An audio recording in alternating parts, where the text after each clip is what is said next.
Picture this scenario.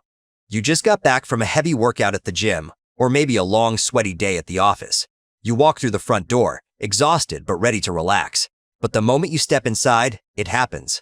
Your wife suddenly remembers she has an extremely urgent errand in the next time zone and bolts for the door.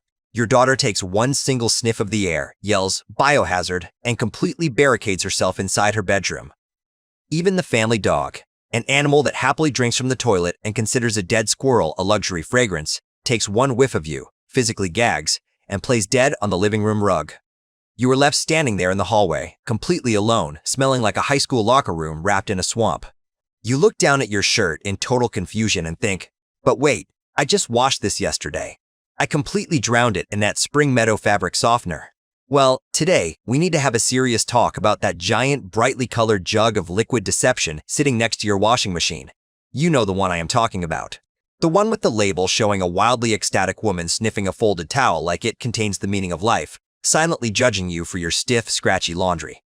We have all been conditioned to love that smell. You pull a shirt out of the dryer, bury your face in it, and think you are doing a great job at this whole adulting thing. But what if I told you that ecstatic towel sniffer is a liar? What if I told you that your beloved fabric softener is basically gaslighting you? As a guy who spends way too much time looking at the engineering inside home appliances, I have seen the horrors firsthand. That innocent-looking liquid is secretly ruining your favorite clothes, slowly choking the life out of your washing machine, irritating your skin, and setting a literal trap that forces you to buy more of it. I am Sal, and let me explain why your fabric softener is actually a wolf in sheep's clothing. Or more accurately, a thick layer of liquid wax disguised as a fresh floral breeze.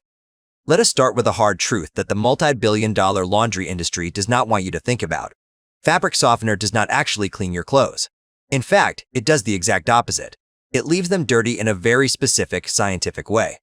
To understand the trap, we have to look at the basic chemistry of how this stuff works. When you wash your clothes, especially natural fibers like cotton, the friction of the wash cycle and the alkaline nature of laundry detergent strip the fibers bare. This leaves the surface of the fabric with a tiny, microscopic negative electrical charge. Enter fabric softener. Fabric softeners are formulated with something called cationic surfactants, which are basically molecules with a positive electrical charge attached to a long, fatty, waxy tail. Now, if you remember anything from middle school science, it is that opposites attract. The positively charged head of the softener molecule is magnetically drawn to the negative charge on your wet clothes. They bond to the fabric, and that long, fatty, waxy tail flips outward. Essentially, fabric softener coats every single thread of your clothing in a microscopically thin, waxy layer of lubrication. When you touch a shirt treated with softener, your fingers are not actually feeling softer fabric. They are feeling a layer of fat. The threads slide smoothly against each other and against your skin, which gives the illusion of fluffiness, and the waxy coating prevents static electricity from building up.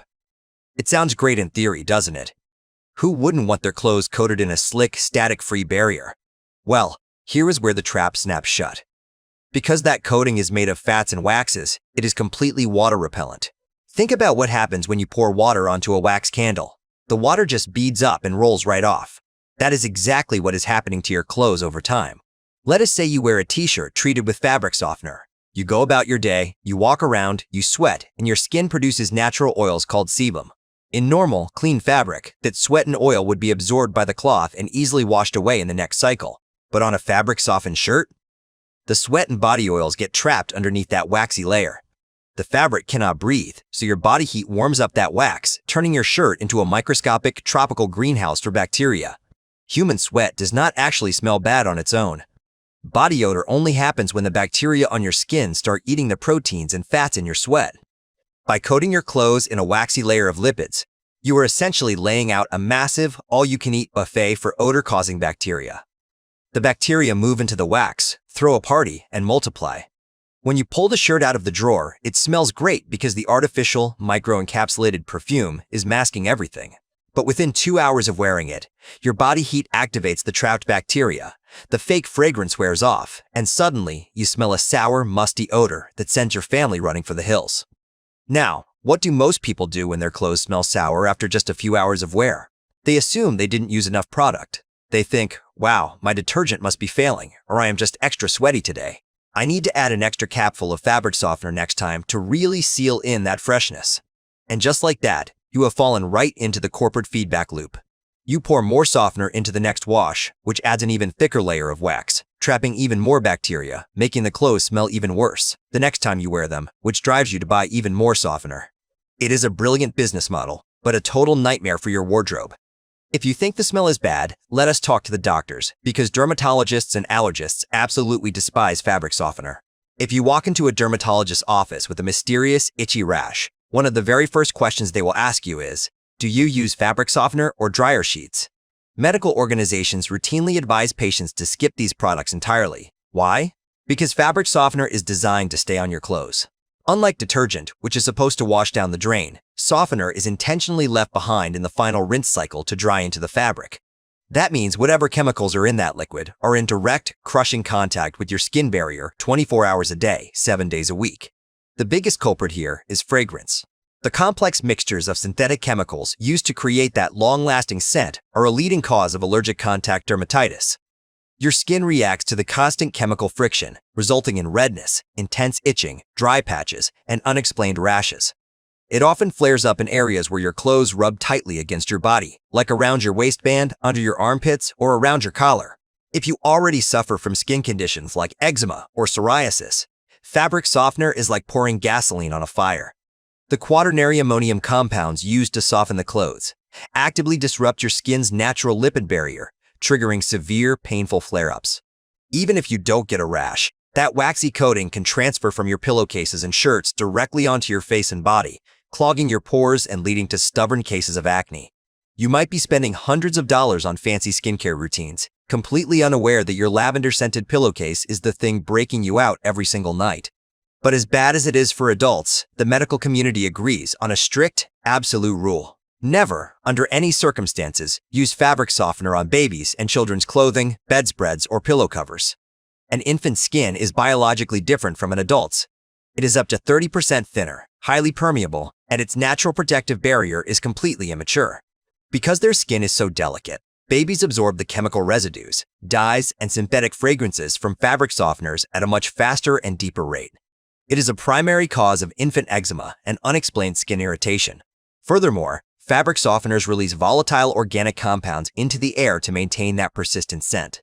A child's lungs are still actively developing, and they breathe in more air per pound of body weight than adults do. Inhaling these heavy synthetic fumes all night from a softened crib sheet or pillow cover can irritate their respiratory tract, leading to chronic coughing, wheezing, and even triggering asthma attacks in sensitive children. But there is an even more terrifying danger for children that many parents completely miss.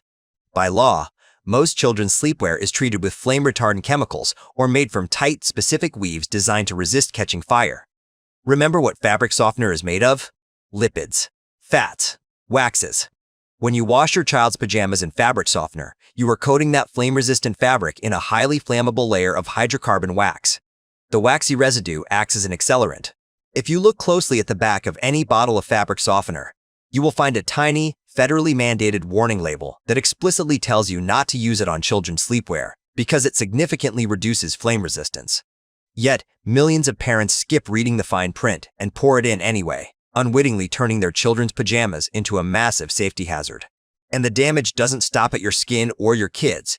It is also actively destroying your appliances.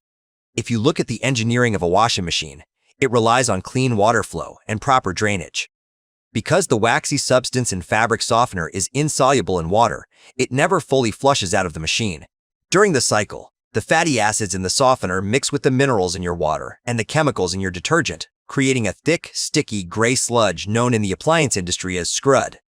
This scrud builds up in the dark, hidden parts of your washing machine, behind the drum, inside the drainage pipes, and deep within the dispenser drawer. Because it is an organic, fat-based coating that permanently traps moisture, it becomes the ultimate breeding ground for black mold and mildew. If you have ever opened your washing machine and noticed a persistent, swampy, sour smell, that is the scrud. It is the rotting layer of old fabric softener hidden inside the internal mechanisms. Over time, this sludge clogs the water inlet valves, blocks the drainage pumps, strains the motor, and results in massive repair bills. So, let us recap. It traps bacteria, clears out your entire house because of the smell, irritates your skin, endangers your kids, destroys your clothes, and breaks your washing machine. Why are we still using it? Because the marketing teddy bears told us to. Fortunately, you do not need it. The absolute best, healthiest, and cheapest alternative to fabric softener is something you probably already have in your kitchen: plain, distilled white vinegar. I know what you are thinking. Sal, I don't want my clothes smelling like a salad dressing. Trust me, they won't. If you pour half a cup of white vinegar into the fabric softener compartment of your machine, the magic happens during the rinse cycle. The mild acidity of the vinegar breaks down and strips away the leftover alkaline detergent residue that actually causes clothes to feel stiff when they dry. It naturally softens the fibers, neutralizes trapped odors, and flushes cleanly down the drain.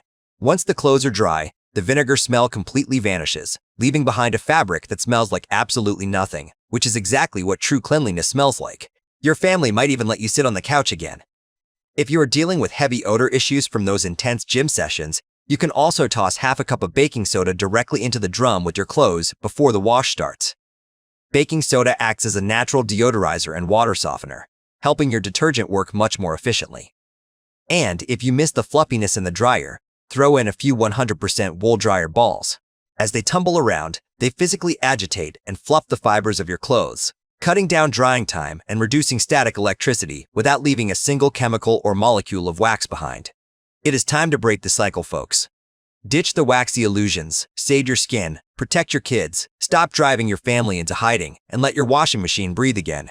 Thank you so much for watching. If you found this explanation helpful, make sure to hit that like button, subscribe to the channel, and share this with someone who is currently drowning their laundry in floral-scented wax. This is Sal, signing off. Take care of yourselves, keep it clean, and I will see you in the next one.